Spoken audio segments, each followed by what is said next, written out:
بسم اللہ الرحمن الرحیم۔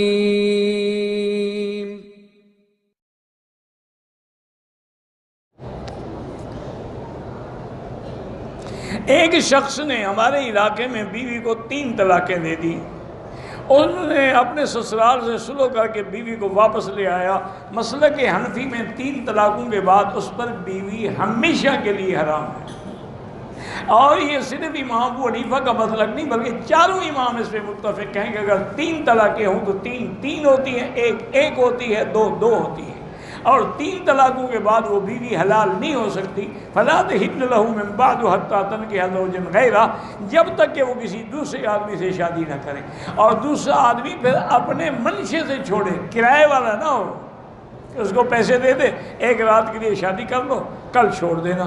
وہ تو اس پر تو اللہ کے نبی نے لعنت بھیجی ہے کہ لعن اللہ المحلل والمحلل له، حلالہ کرنے والا اور کرانے والا دونوں پہ اللہ کی لعنت۔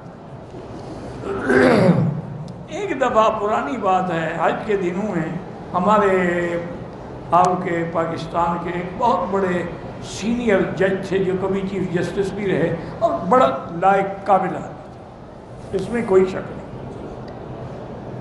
اور اس کو دینی کتابوں سے اور مذہبی کتابوں سے بھی ماشاءاللہ کافی مطالعہ تھا، اور کبھی کبھی عمرے پہ آتے تھے تو فقیر کو بھی ملتے تھے۔ تو ایک دفعہ جب عمرے پہ تشریف لے آئے، میرے ہی ایک دوست نے دعوت کی تو اس میں میں بھی تھا اور وہ بھی تھے۔ مجھے کہنے لگے مکی صاحب ہم ایک مشکل میں پڑے ہوئے ہیں،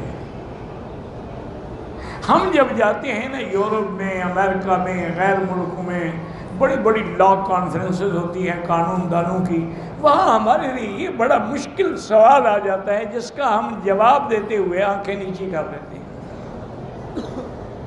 میں نے کہا جی وہ کیا؟ انہوں نے کہا جی وہ کہتے ہیں یہ اسلام کا اچھا حکم ہے، طلاق تو دی، شوہر نے 3 طلاقیں دی، یعنی گولیاں تو 3 اس نے ماری ہیں، عورت کا کیا گناہ ہے کہ پہلے وہ دوسرے سے شادی کرے؟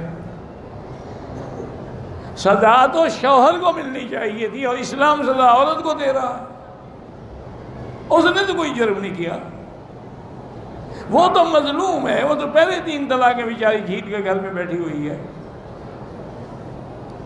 انہوں نے کہا جی میں نے کہا حضرت گزارش یہ ہے کہ آپ نے سمجھنے کی کوشش نہیں کی، اسلام ظلم نہیں کرتا، اسلام سلامتی کا مذہب ہے، اسلام میں امن ہے، انصاف ہے، عدل کا تقاضا۔ اب میں نے کہا جج صاحب آپ سوچیں کہ اگر وہ عورت پہلے خاوند سے شادی کرنا چاہے تو حلالہ کرائے گی نا،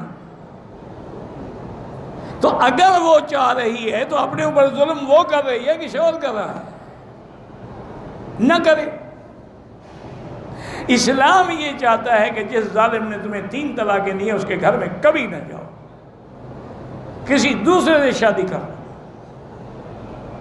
جس آدمی نے تمہاری یہی عزت کی ہے کہ تم اس کی بیوی ہو، تم نے اس کی خدمت کی، اور نے 3 ہی فائر کٹھے مار دیے، تمہیں برسٹ ہی مار دیا، 1 دے دیتا، 2 دے دیتا، تو ایسے شریف آدمی کے گھر جانا ہی نہیں چاہیے۔ اب اگر وہ اپنی جان پہ خود ظلم کرنا چاہتی، اسلام کا کیا قصور ہے؟ کہنے لگی جی آج مجھے بات سمجھ آ گئی الحمدللہ، لیکن ہمارے یہاں مولوی صاحبان ایسے نہیں سمجھاتے۔ میں نے کہا جی آپ کسی سرکاری مولوی سے پوچھا ہوگا، آپ نے وہاں بھی آپ نے کسی عالم سے نہیں پوچھا ہوگا۔ اگر کسی مدرسے میں جاتے، کسی مدرس سے، استاد سے، مفتی سے، عالم سے پوچھتے وہ آپ کو مطمئن کرتے۔ آپ پوچھتے ہیں سرکاری لوگوں سے تو انہوں نے تو وہی جواب دینا ہے جو آپ کو خوش کرے۔ کہتے ہاں جی یہ بات تو ٹھیک ہے۔ میں نے کہا جی اللہ نے ظلم نہیں کیا، وہ عورت خود ظلم کر رہی ہے۔ ایک آدمی کا ذہنی توازن خراب تھا، اس نے اپنی بیوی کو طلاق دے دی، کچھ عرصے کے بعد ٹھیک ہو گیا، کہتا ہے میں نے طلاق نہیں دی۔ جب ذہنی توازن خراب تھا تو لفظ طلاق کیسے اس کو یاد رہ گیا؟ طلاق تو عربی کا لفظ ہے، ذہنی توازن خراب تھا تو اس کو مار دیتا، کوئی تھپڑ مارتا، کوئی لکڑی مارتا، گھر سے نکالے، طلاق کہاں سے اس کو یاد؟ بالکل اس نے طلاق دی، اب جھوٹ بولتا ہے، بہانے بنائے، ذہنی توازن خراب تھا۔